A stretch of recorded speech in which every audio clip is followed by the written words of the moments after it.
കഴിഞ്ഞ കുറച്ച് ദിവസങ്ങളായിട്ട് നമ്മൾ ജനസേവകൻ പരീക്ഷയ്ക്കുള്ള PDF നിന്ന് ക്വസ്റ്റ്യൻസ് ചെയ്തിട്ടുണ്ടായിരുന്നു. 500 ക്വസ്റ്റ്യൻസാണ് ഉണ്ടായിരുന്നത്. അതിൽ ഇന്നത്തെ ഈ ഒരു വീഡിയോയും കൂടെ കഴിയുമ്പോൾ നമ്മൾ 499 ക്വസ്റ്റ്യൻസ് ഡിസ്കസ് ചെയ്യും. പിന്നെ ഇനി 500ാമത്തെ ഒരു ക്വസ്റ്റ്യൻ തന്നിട്ടുള്ളത് കുറച്ച് ലെങ്ത് ആയിട്ടുള്ളൊരു പോർഷൻ തന്നിട്ട് അതിൽ നിന്ന് ക്വസ്റ്റ്യൻസ് വരും എന്നാണ് അവർ പറഞ്ഞിട്ടുള്ളത്. അത് പഠിക്കേണ്ട ഭാഗമാണെന്നാണ് പറഞ്ഞിട്ടുള്ളത്. അപ്പോൾ അതിൽ മെയിനായിട്ട് ഡിസ്കസ് ചെയ്തിട്ടുള്ളത് ഒരു ഗ്രാമസേവകൻ്റെ എന്തൊക്കെയാണ് ജോലികൾ, അവർ ചെയ്യേണ്ട കാര്യങ്ങൾ എന്താണ്, വീടുകളിലെത്തി അവർക്ക് എന്തൊക്കെ ഹെൽപ്പാണ് ചെയ്യേണ്ടത്, അതെല്ലാം തന്നെ ഡീറ്റെയിൽ ആയിട്ട് പറഞ്ഞിട്ടുണ്ട്.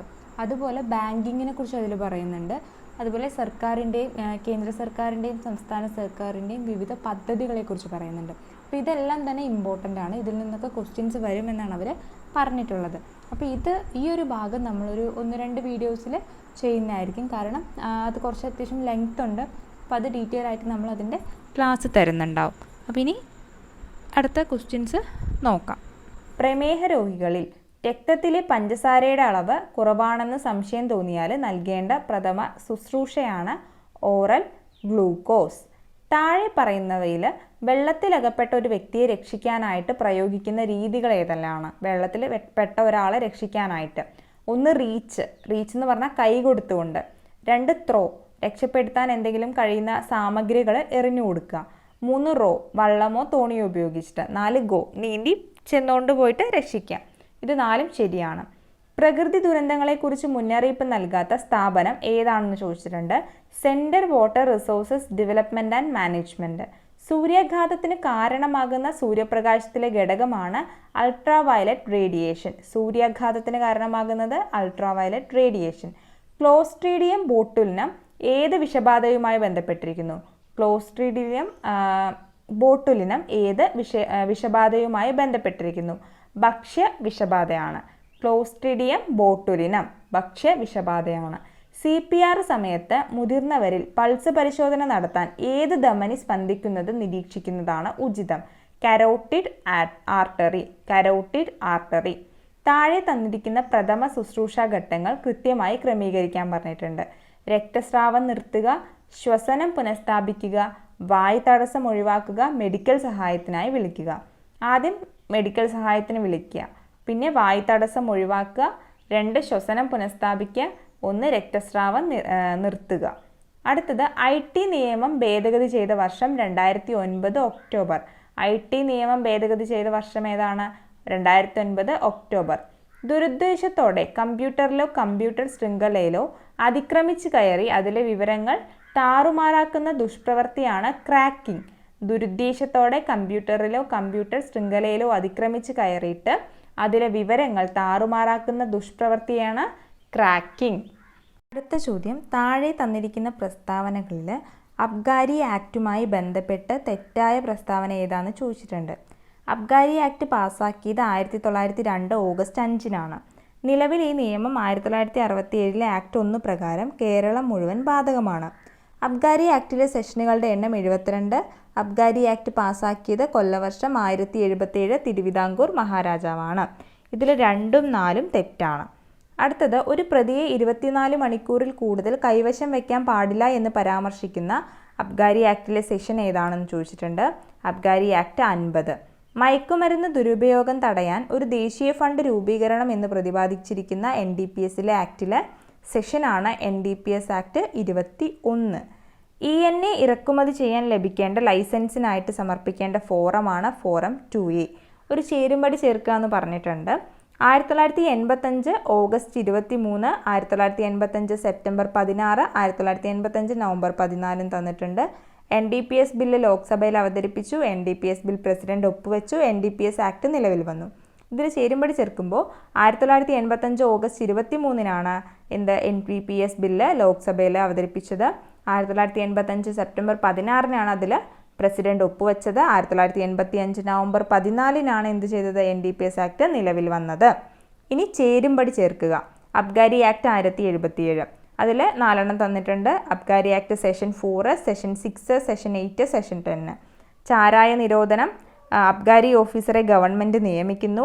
മദ്യത്തിൻ്റെയോ മറ്റ് ലഹരി പദാർത്ഥങ്ങളുടെയോ കടത്തൽ ഏതൊക്കെ സന്ദർഭങ്ങളിൽ അനുവദനീയമാണ് എന്ന് പ്രതിപാദിക്കുന്നു. ഗവൺമെൻറ് നിർദ്ദേശിക്കുന്ന ഉദ്യോഗസ്ഥനെ അനുമതിയില്ലാതെ ലഹരി വസ്തുക്കൾ ഇറക്കുമതി ചെയ്യാൻ പാടില്ല. ഇതിൽ അബ്കാരി ആക്ട് 4 ആണ്.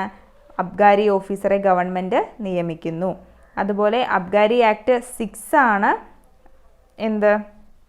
അബ്കാരി ആക്ട് 6 ആണ്. ഗവൺമെൻറ് നിർദ്ദേശിക്കുന്ന ഉദ്യോഗസ്ഥനെ അനുമതിയില്ലാതെ ലഹരി വസ്തുക്കൾ ഇറക്കുമതി ചെയ്യാൻ പാടില്ല.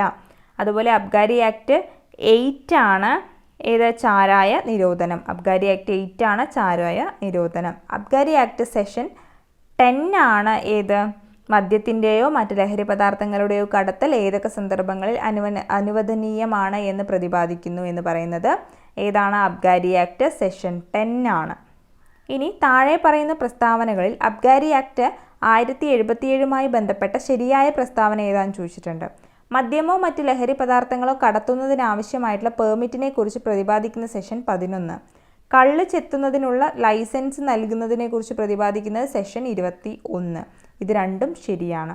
അബ്കാരി ആക്ട് 1077 ഇന്ത്യൻ നിർമ്മിത വിദേശ മദ്യത്തെക്കുറിച്ച് പ്രതിപാദിക്കുന്ന സെഷൻ ഏതാണ്? Session 3. Session 13B. Session 13B. താഴെ പറയുന്ന പ്രസ്താവനകളിൽ ശരിയായ പ്രസ്താവന ഏതെന്ന് ചോദിക്കുന്നുണ്ട്. മദ്യമോ മറ്റ് ലഹരി വസ്തുക്കളോ കൈവശം വയ്ക്കുന്നത് നിരോധിക്കാനുള്ള ഗവൺമെൻറ് അധികാരത്തെക്കുറിച്ച് പ്രതിപാദിക്കുന്ന അബ്കാരി ആക്ട് 1077 സെഷൻ 13A. അടുത്തത് 1913 ചരിത്ര പ്രസിദ്ധമായ കായൽ സമ്മേളനം സംഘടിപ്പിച്ച നവോത്ഥാന നായകനേത്? 1913 കായൽ സമ്മേളനം സംഘടിപ്പിച്ച നവോത്ഥാന നായകനാണ് പണ്ഡിറ്റ് കറുപ്പൻ. അഞ്ചുതെങ്ങ് കോട്ട സ്ഥിതി ചെയ്യുന്ന ജില്ല ഏതാണ്? തിരുവനന്തപുരം. അധികാരത്തിലിരിക്കെ അന്തരിച്ച ആദ്യ ഇന്ത്യൻ പ്രധാനമന്ത്രിയാണ് Jawaharlal Nehru.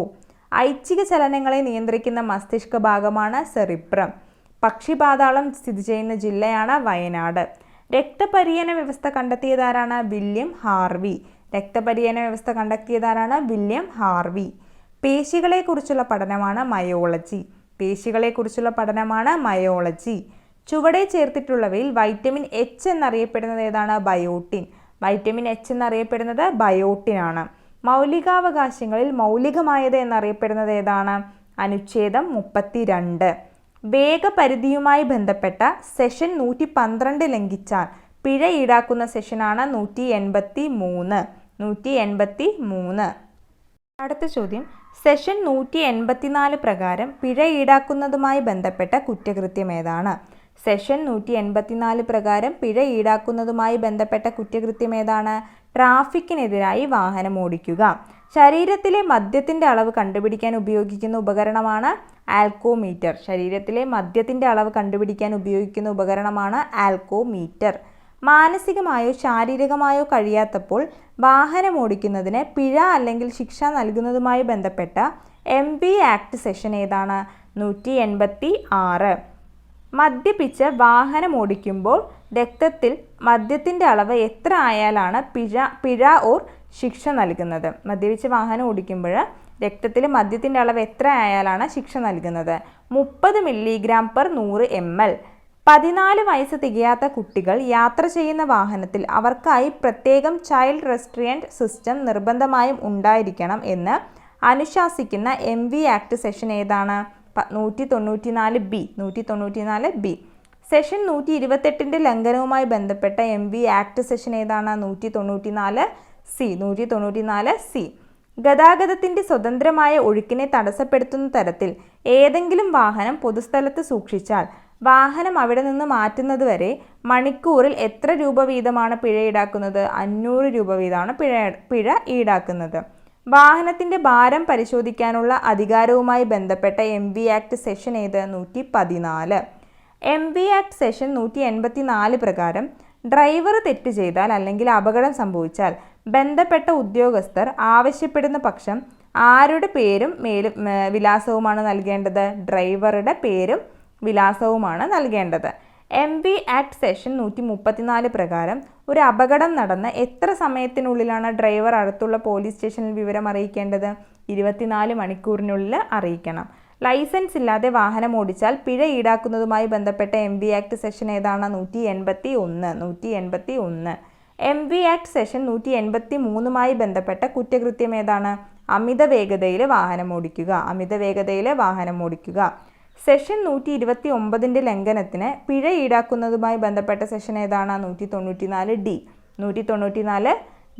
MV act session 199A പ്രകാരം പ്രായപൂർത്തിയാകാത്ത ഒരാൾ വാഹനം ഓടിച്ചാൽ എത്ര വയസ്സ് വരെയാണ് അയാൾക്ക് ലൈസൻസ് ലഭിക്കുന്നതിനുള്ള അവകാശം നിഷേധിക്കുന്നത്? 25 വയസ്സ് വരെ. എത്ര വയസ്സ് വരെയാണ്? 25 വയസ്സ് വരെ. ഡീസലിൻ്റെ ഗുണനിലവാരം സൂചിപ്പിക്കുന്നത് സീറ്റെയിൻ. ഡീസലിൻ്റെ ഗുണനിലവാരം സൂചിപ്പിക്കുന്നത് സീറ്റെയിൻ. ലെഡ് ആസിഡ് ബാറ്ററിയിൽ ഉപയോഗിക്കുന്ന ഇലക്ട്രോലൈറ്റ് ഏതാണ്? H2SO4. ഏതാണ്? H2SO4. R16 എന്ന ടയർ സൂചകത്തിൽ R എന്തിനെ സൂചിപ്പിക്കുന്നു? റേഡിയൽ. R സൂചിപ്പിക്കുന്നത് റേഡിയലിനെയാണ്. ഹൈഡ്രോളിക് ബ്രേക്കിംഗ് സിസ്റ്റത്തിൻ്റെ പ്രവർത്തന തത്വമാണ് പാസ്കൽസ് ലോ. ഏതാണ്? Pascal's law. Education institution bus ഏതുതരം വാഹനമാണ്? ട്രാൻസ്പോർട്ട് വാഹനമാണ്. ഏതുതരം വാഹനമാണ്? ട്രാൻസ്പോർട്ട് വാഹനമാണ്. അടുത്ത ചോദ്യം, ഓയിൽ ഫിൽട്ടറിൻ്റെ ബൈപ്പാസ് വാൽവ് തുറക്കുന്നത് എപ്പോൾ? ഓയിൽ ഫിൽട്ടറിൻ്റെ ബൈപ്പാസ് വാൽവ് തുറക്കുന്നത് എപ്പോൾ? ഓയിൽ ഫിൽട്ടർ അടയുമ്പോൾ. ഓയിൽ ഫിൽട്ടർ അടയുമ്പോൾ. പെട്രോൾ എഞ്ചിനുകൾ സാധാരണയായി ഡാഷ് എന്നറിയപ്പെടും. Spark ignition engine. Spark ignition engine.